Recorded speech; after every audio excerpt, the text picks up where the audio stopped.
Reuters came out with a piece recently saying that the Big Bird strategy, as far as the campaign was concerned, was having a backlash among Democrats. Do you plan on continuing with the Big Bird campaign? Well, what do you think the Big Bird campaign? Where do you think the Big Bird spot is?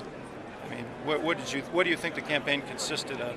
We released a spot, we created conversation, and I think we succeeded in what we wanted to do. We didn't. The spot was on a few comedy shows. It wasn't in our main rotation. So, the fact of the matter is that much like tonight, when Governor Romney was challenged as to how he would pay for his promises and how he would reduce the deficit, the only thing he could come up with was, I'm going to eliminate PBS, which is 1/1000th of 1% of the budget.